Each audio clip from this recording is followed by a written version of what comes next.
우리는 지난주에 12장 1절을 중심으로 하나님을 믿는 우리들의 정체성,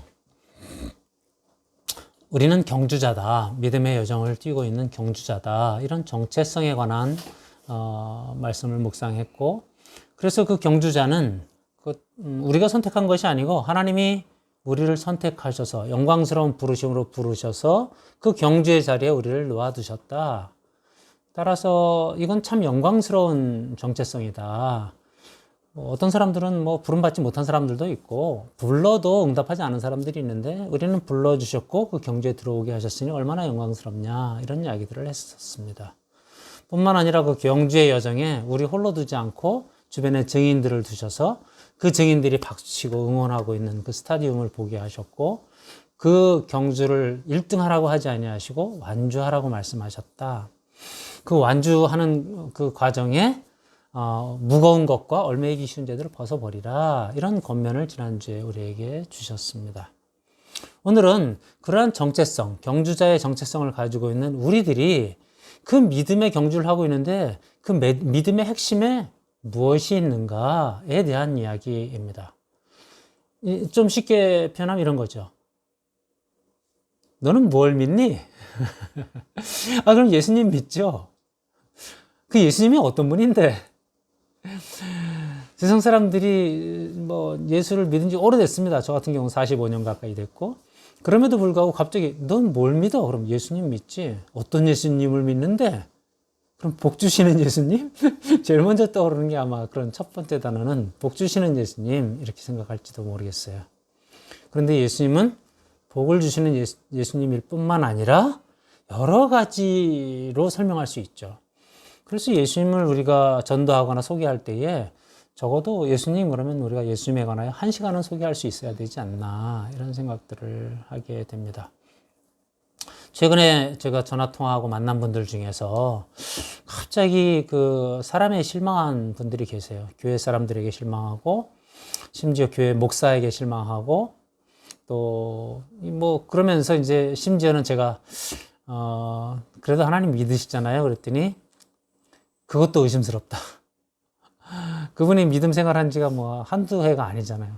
십몇 년씩 되고 몇십 년씩 되신 분인데 아직도 그게 흔들리고 있는 분들이 계시다는 걸 보면서 우리는 끝없이 나는 무엇을 믿는가에 대해서 다시 한번 정리하고 가지 않으면 안 되겠다, 그런 생각을 하게 되었는데, 마침 오늘 히브리서 12장 2절의 본문이 그렇습니다.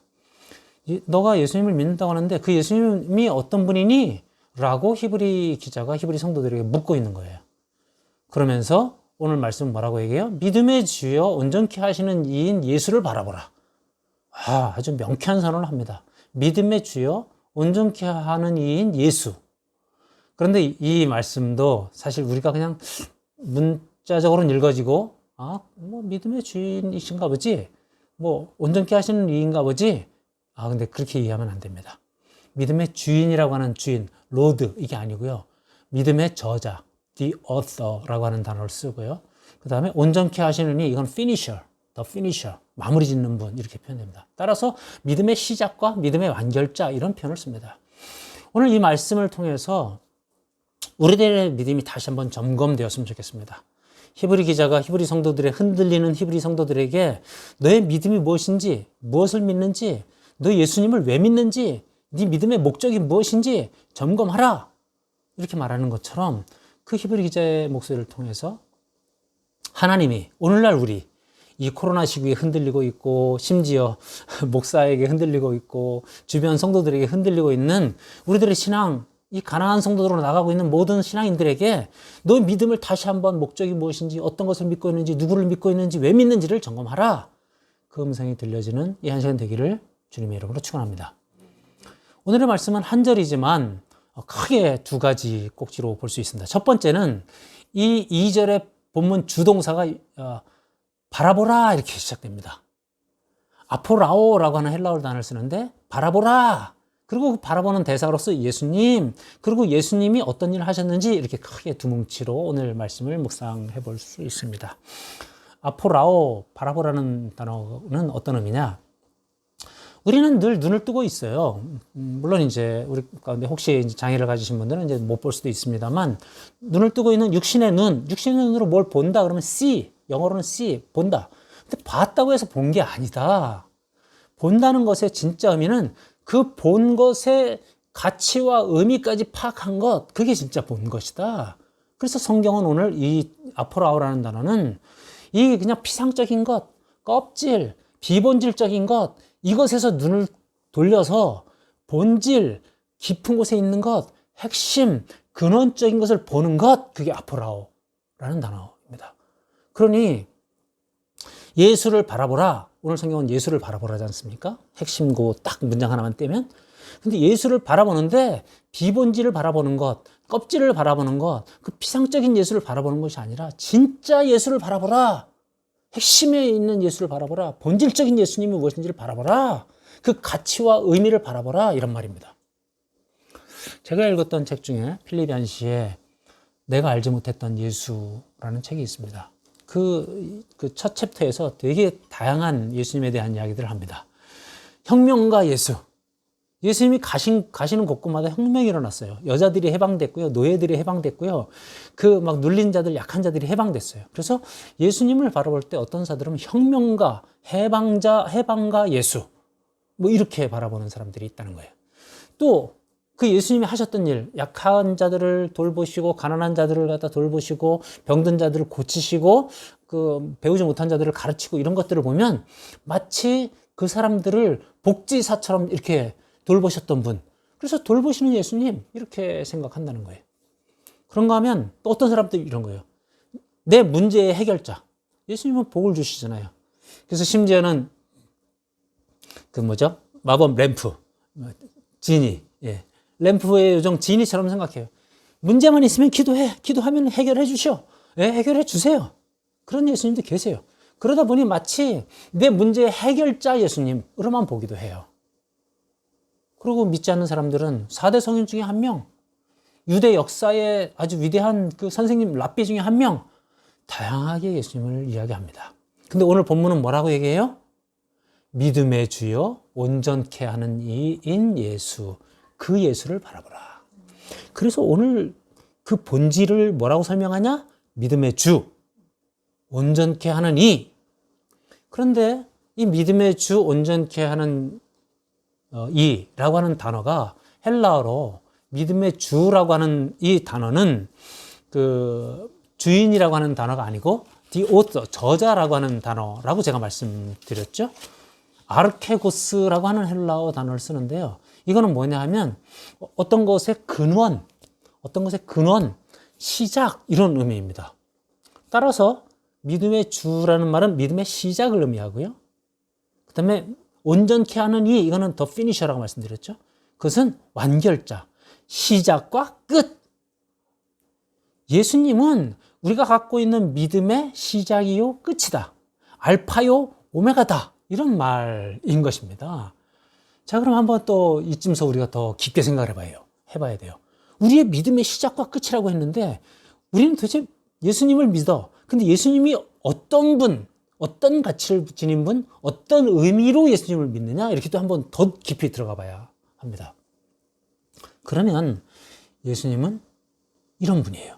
하나님이신데, 그 본질상 하나님이신데 그 하나님됨을 버리시고 인간, 이 나약한 인간, 큰 우주를 다스리시는 하나님이 이 나약한 인간의 옷을 입고 성육신하셔서 오신 하나님, 그리고 그분이 30세 되셨을 때부터 인간을 돌보시기 시작하다가 십자가에 못 박혀 죽으신 하나님, 죽으셨을 뿐만 아니라 인간의 모든 고통을 거기서 다 똑같이 경험하신 하나님, 외롭고 배신당하고 자기가 돌봤던 이들로부터 외면당하신, 심지어는 하나님으로부터 분리되신 하나님, 성자 하나님, 그리고 죽음 가운데에 무덤에 들어가신 하나님, 그러나 그 무덤 가운데에서 묻혀있지 않고 죽음을 이기고 죽음을 깨뜨리고 부활하신 하나님, 그리고 승천하셔서 하나님 보좌 우편에 앉아 계신 하나님, 이 모든 것들을 포함하죠.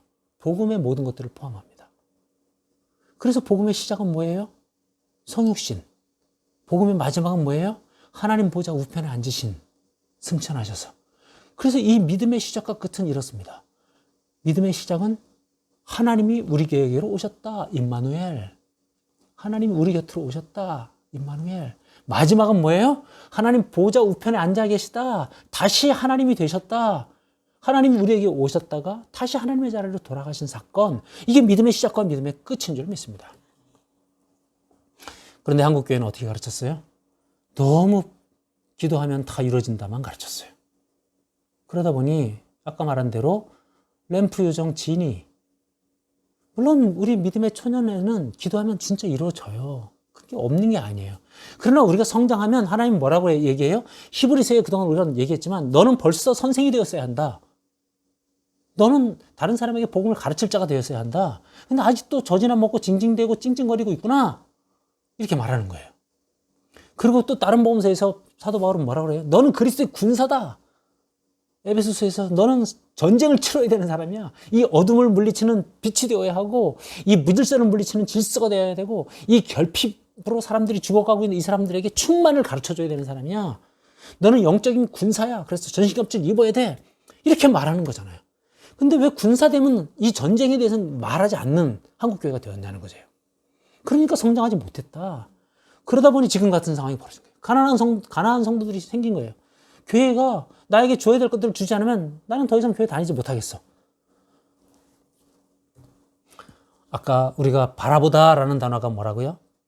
네, 아포라오. 아포라오라는 단어가 참 묘한 뉘앙스를 가지고 있어요. 비본질적인 것에 눈을 떼서 본질적인 것을 바라보라 이렇게 말했잖아요. 그러니까 두 단계가 있어요. 일단은 눈을 떼는 게 있어야 돼요. 눈을 떼는 게 뭐예요? 잘못된 것, 오염된 것, 우리가 잘못 알고 있었던 것, 거기서 눈을 떼는 작업이 먼저 필요합니다. 그러니까 우리가 뭘 해야 돼? 교회가 어떤 것이냐? 현재까지 우리가 봤던 교회가 진짜 제대로 된 교회냐? 잘못됐어요. 그럼 빨리 이 교회에서 눈을 떼야 돼요. 그래서 올바른 교회란 무엇인가? 이쪽으로 가야 돼요.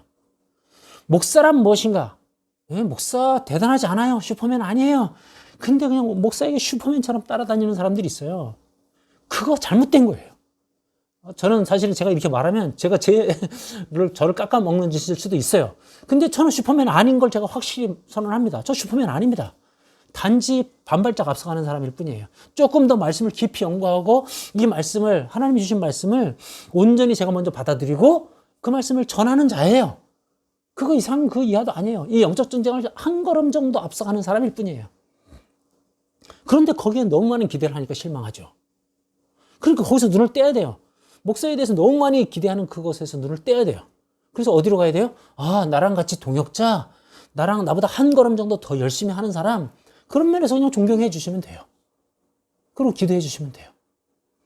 그렇게 눈을 떼야 돼요. 다른 사람들을 보면서 실망해요. 나는 죽어라 열심히 일하는데 왜 저 사람이 일 안 해? 그거 잘못된 시각이에요. 믿음은 하나님과 나 일대의 관계지. 예수를 바라보라 하지 누가 옆에 사람 바라보라 얘기합니까? 그러니까 눈을 떼서 올바른 것을 바라보는 것, 그것이 되게 중요합니다. 오염된 것에서 눈을 떼십시오. 무질서한 것에서 눈을 떼십시오. 더러운 것에서 눈을 떼십시오. 그래서 온전히 빛된 것, 질서 있는 것, 충만한 것, 좋은 것으로 계속 보는 겁니다. 우리 어렸을 때 태교할 때, 아기 가졌을 때 그런 거 하잖아요. 그것처럼 우리 믿음의 생활에서도 계속 좋은 것, 감사한 것만 보는 것, 그것이 중요합니다. 예수님 앞에 이런 것들이 가려 있으면 예수님을 보지 못하게 해요. 그러니까 이 모든 것들이 나를 가릴 때 이것을 제껴놓고 예수님을 볼 수 있는 눈을 주옵소서 이렇게 기도해야 합니다. 예수를 가리고 있는 이것들 때문에 예수님이 안 보여요. 그렇다고 예수님이 안 계십니까? 예수님 계십니다. 구름이 꼈다고 태양이 없습니까? 구름이 거치고 나면 태양은 있습니다. 진리를 오염시키는 이 수없이 많은 잘못된 메시지들이 세상에 가득하다고 해서 진리가 사라졌습니까? 진리는 있는 줄 믿습니다. 오늘 그래서 성경 첫 번째는 그 진리 되신 예수님, 그 말씀 되신 예수님, 우리의 믿음의 시작이요 끝이요 알파와 오메가 되신 예수님을 똑바로 바라보라. 이게 아포라오. 바라보라. 이런 것입니다. 이제까지 우리가 잘못 봤다면 이제는 제대로 된 예수님을 바라볼 작정을 하시기를 권면드립니다. 자, 두 번째. 그래서 이제 예수님이 어떤 분인가에 대한 이야기들을 우리가 하는 거죠. 방금 전에도 이미 얘기를 했습니다만 믿음의 시작이요 믿음의 끝이다. 그 다음에 아르케고스라는 표현을 썼고 믿음의 완결자, 텔레이오테스라고 하는 단어를 썼는데요. 이것이 우리가 성육신에서부터 하나님 보좌 우편에 앉는 것까지라고 말씀드렸습니다. 그러니까 우리는 예수님을 바라볼 때 그걸 마치 영화로 보듯이 쭉 봐야 돼요. 아, 예수님 우리 가운데 오셨어. 그게 감동이 돼야 돼요. 한번 여쭤보겠습니다. 감동이 되십니까? 사실은 그래서 깊은 묵상이 필요해요. 그 크신 하나님이 이 인간, 호흡을 5분만 뺏으면 죽는 이 인간의 몸을 입고 오셨다는 것은 사실 상상할 수 없는 놀라운 기적 같은 일이에요. 하나님 시간과 공간을 초월해서 지금도 옆에 와 계신 하나님, 심지어는 이 우주 만물, 이 거대한 태양계를 돌리고 우주를 돌리고 계신 그 하나님이 5분만 숨을 뺏으면 십자가에서 그 한 2시간이면 목숨을 잃게 되는 그 인간의 몸을 입으셨다는 사실, 그 성육신 자체가 신비예요, 신비. 그리고 목수의 자식으로서 그 땀 흘리면서 살았던 그것도 신비고요. 그 기적을 베푸시고 태양과 바람과 바다가 잔잔하라 하셨던 기적을 베푸시고 죽은 자를 살리시고 그러셨던 하나님이 그냥 십자가에서 죽으셨다. 이거 신비하지 않아요? 그리고 복음의 한 사건 한 사건들을 보면 다시 신비한 거예요. 어떻게 진짜 완전히 숨이 끊겼던 자가 완전히 다시 살아나느냐. 다시 살아나되 나사로의 살아남 또는 성경에 나왔던 그 사랍다 과부의 아들이 살아남, 이런 살아남과는 완전히 다른 육체가 그냥 공간을 통과하는 그런 육체로 다시 부활하신 예수님. 이건 또 신비예요. 그리고 그분이 40일 동안 하나님 나라를 가르치다가 승천하셨어요. 그리고 하나님 보좌 우편에 앉으셨어요. 우리는 지금 못 봅니다. 그러나 분명히 성경은 그렇게 증언하고 있습니다. 그리고 그분이 우리를 위해서 우리의 거할 처소를 만들어 놓겠다고, 천국을 준비해 놓겠다고 말씀하셨습니다. 우리가 그것을 믿는 믿음 안에서 보면 이 또한 신비예요. 우리는 시공간에 갇혀 있으니까 그것이 그냥 소설같이 설화처럼 느껴지죠. 그러나 그게 실제 하는 사실이라고 생각한다면 이것은 엄청난 영광이고 엄청난 기적 같은 사건인 것이죠.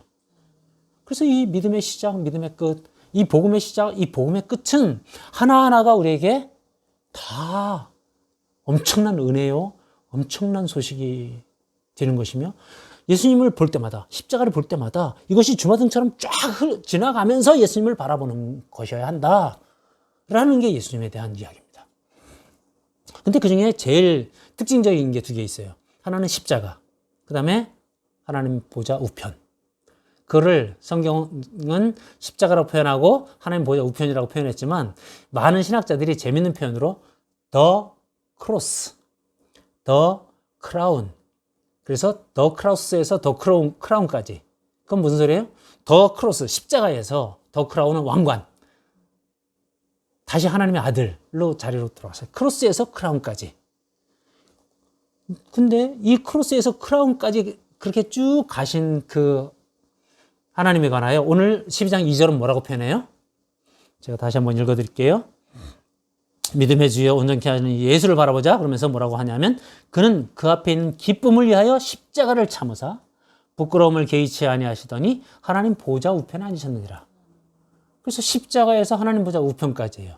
그 십자가는 어떤 것이라고 표현되어 있어요? 부끄러운 것. 하나님 보좌 우편은 뭐예요? 기쁨, 그 앞에 있는 기쁨, 이렇게 서로 마주쳐요. 십자가는 부끄러운 것인데 예수님이 참으신 것이요. 하나님 보좌 우편은 하나님 그 보좌에는 기쁨이 있어요. 예수님은 요 12장 2절에는 그렇게 표현되어 있어요. 십자가는 부끄러운 것인데 참으신 것이며 하나님 보좌 우편은 기쁨이 있는 곳이다. 이제 이렇게 짝을 이렇게 지어서 이야기하죠. 그래서 십자가에서 그 보좌까지 이런 표현을 좀 해보고 싶어요. 그 사이에 뭐가 있을까요? 십자가는 부끄러운 것인데 하나님 보좌 우편까지 가는 과정이 그냥 성경에는 뭐 돌아가셨다, 부활하셨다, 그리고 보좌 우편에 앉으셨다 이렇게 표현하는데 그 사이에 뭐가 있었다고요? 오늘 성경은 참으사 부끄러움을 개의치 아니하시더니 이 2개가 들어있어요. 예수님은 십자가의 부끄러움, 십자가의 고통, 그것을 참으셨어요. 인내하셨어요. 그로 말미암아 크라운으로 넘어가셨어요. 하나님 보좌 우편으로 건너가셨어요. 참았다라는 단어가 지난주에도 있었습니다만 인내하다라는 단어, 인내로서 경주하자 했을 때 휘포메노라는 단어를 씁니다.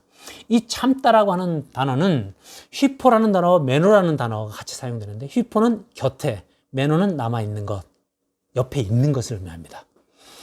그래서 십자가에 그냥 남아있는 것, 이렇게 해석할 수가 있어요. 예수님은 십자가가 부끄러운 것이라고 표현되었는데 거기에 그냥 남아 계셨어요. 상상해 보십시오. 예수님의 권능으로 십자가를 벗어버릴 수 없었을까요? 우리의 그 예수님의 마지막 장면에서 보면 예수님이 그런 표현을 쓰잖아요. 예수님이 그 제사장과 그 무리들이 와서 잡아가려고 했을 때 베드로가 칼로 말구의 귀를 자르죠. 그때 예수님께서 검을 거두라. 검으로 일어난 자는 검으로 망할 것이다. 그러면서 내가 지금이라도 12영이나 되는 군사들을 불러서, 천사들을 불러서 저들을 멸할 수 없을 줄 아느냐. 예수님은 죽음도 이기시고 12영이나 되는 천사들을 부리시는 분이세요. 그렇기 때문에 그 순간에 충분히 십자가를 빠박 깨트리고 내려오실 수 있는, 영화를 보면 십자가가 그냥 쫙 이렇게 분쇄되면서 다시 살포시 내려앉는 그런 장면을 상상할 수도 있는 분이세요. 그런데 그렇게 하지 않고 그냥 십자가에서 머무르십니다. 이유는 뭐예요? 그거를 부끄러움을 참으셔야 하는 하나님의 뜻이 있었기 때문이에요. 저는 사실 이 예수님이 왜 이것을 부끄러움을 참으사, 부끄러움을 개의치 않으사 이렇게 표현했나, 십자가가 부끄러운 것이라고 하는 것을 한번 묵상해 봤어요. 그랬더니 이런 부끄러움이 있어요. 그 당시 로마법에 의해서 십자가형을 당하신 거죠. 유대법에 의하면서 돌에 맞아 죽어야 되는 거잖아요. 근데 십자가에 매달린 건 로마법이에요. 그건 뭐예요? 유대인인데 로마법에 넘겨졌어요. 유대인으로부터 배척당한 거예요. 유대 사람이 아닌 게 되어버렸어요. 또 제자들로부터 배신당했어요. 그렇게 따라다니는 12제자, 수제자가 있었고 또 500의 제자가 있었고 수없이 많은 사람들이 따라다녔는데 왜 십자가 옆에 아무도 없죠? 여자들과 요한과 몇몇만 있을 뿐이에요. 제자들로부터 배신당했어요. 배신당한 스승, 참 진짜 요즘 말로 쪽팔린, 부끄러운 그런 일인 것이죠. 그 다음에 십자가형에 사실 다 발가벗기시잖아요. 발가벗기니까 인간적으로 봐도 부끄러운 일이에요. 그런 모든 부끄러움을 당한 장소, 그게 십자가입니다. 그래서 그 부끄러움을 개의치 아니하시고 참아서 십자가 매달려 있으심으로써 크로스에서 크라운으로 넘어가셨다. 이 말씀을 우리가 기억하죠. 현재의 고난은 장차의 영광과 좋게 비교할 수 없다. 저의 젊은 날에 제가 막 고통스럽고 힘들었을 때 이 말씀, 현재의 고난은 장차의 영광과 좋게 비교할 수 없다. 이 말씀이 저에게 왔을 때 저는 큰 위로를 받았어요. 그래, 네가 지금 겪고 있는 이 작은 고난은 장차의 영광과 좋게 비교할 수 없어. 지금의 크로스는 나중에 크라운과는 비교할 수 없어. 이 말씀이 우리한테 큰 위로가 되길 바랍니다. 지금 현재 당하고 있는 약간의 고난들이 있습니까? 그 고난은 장차 영광과 좋게 비교할 수 없을 줄로 믿습니다. 예수님은 그것을 참으셨어요. 예수님은 그 부끄러움을 개의치 않으셨어요. 저는 이 말씀을 묵상하면서 뭐가 떠올랐냐면, 제가 요리를 조금 해보니까 알겠어요. 생선 다듬는 거 되게 귀찮은 일이에요. 비늘하고 생선 비린내 나는 거 다듬는 거 귀찮은 일이에요. 돼지고기 다듬는 것도 귀찮은 일이에요. 막 기름기 쫙쫙 달라붙는 거 귀찮은 일이에요.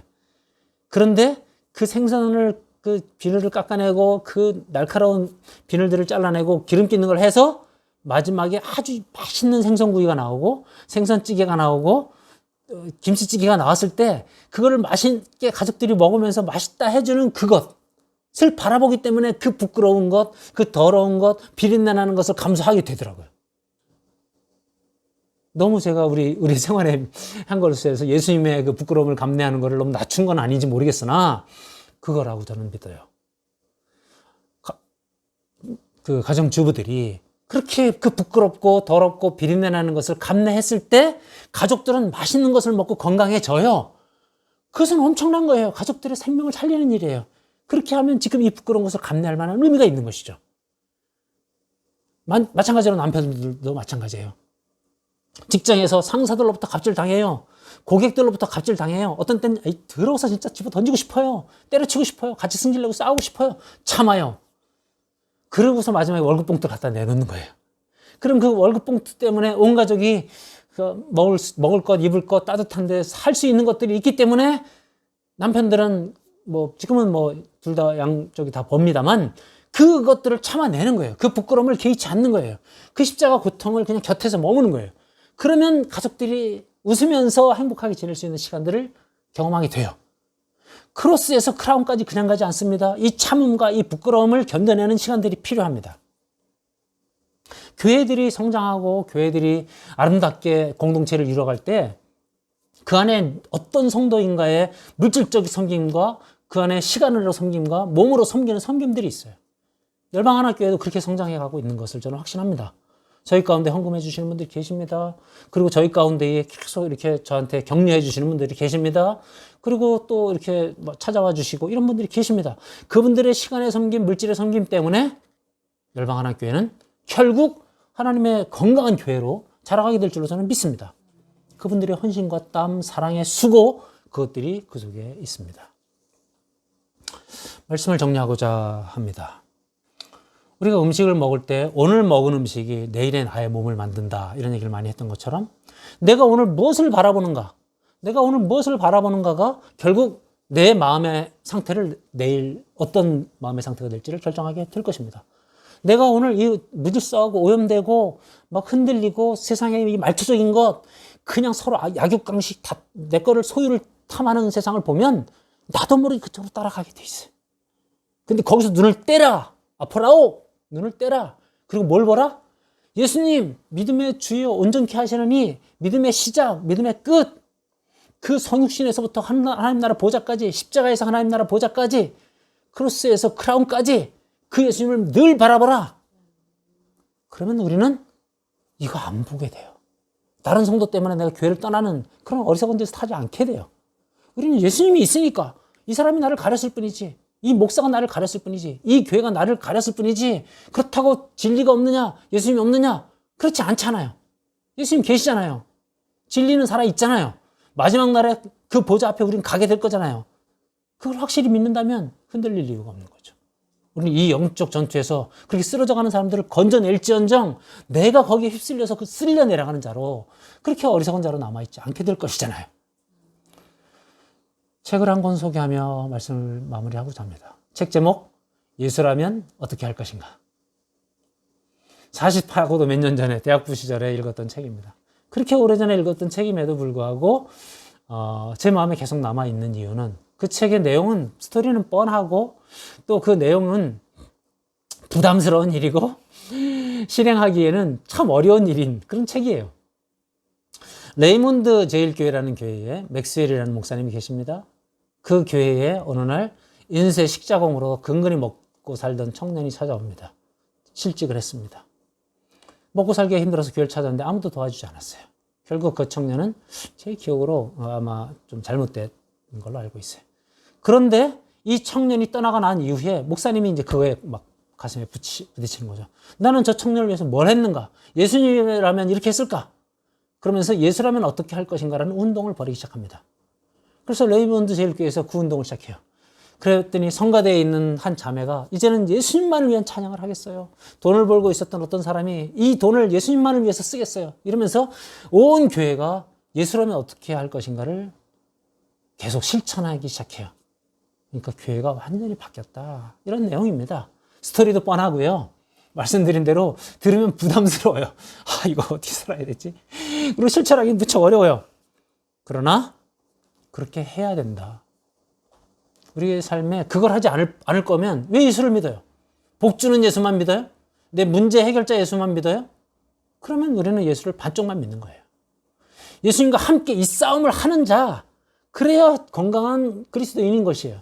예수님과 함께 그리스도의 군사로, 영적 군사로 영적 전쟁을 치르고 어둠을 물리치고 무질서를 물리치고 세상의 결핍을 물리치고 불의를 물리치고 이 슬픔과 애통을 잘라내고 어떻게든지 의와 평강과 희락의 나라를 같이 만들어가는 그런 그리스도의 군사가 되는 것, 그쪽으로 눈을 바라보는 것, 그렇게 싸우신 예수님을 따라서 예수님만 바라보는 것, 아포라오 하는 것, 이것이 오늘 히브리 기자가 히브리 성도들에게 요청하는 바요. 우리 지난주의 정체성에 이어서 우리가 무엇을 믿는가 다시 한번 정리해야 되는 우리들에게 주시는 하나님의 음성인 줄로 믿습니다. 모든 비본질에서 눈을 뗐으면 좋겠습니다. 모든 오염된 것에서 눈을 뗐으면 좋겠습니다. 모든 결핍에서 눈을 뗐으면 좋겠습니다. 본질 되신 예수 그리스도를 바라봤으면 좋겠습니다. 우리를 충만케 하시는 예수 그리스도 성령님을 바라봤으면 좋겠습니다. 모든 오염된 것들을 빛으로 씻어내는 우리들 되었으면 좋겠습니다. 그런 열방한 학교 성도들 다 되시기를 주님의 이름으로 축원합니다.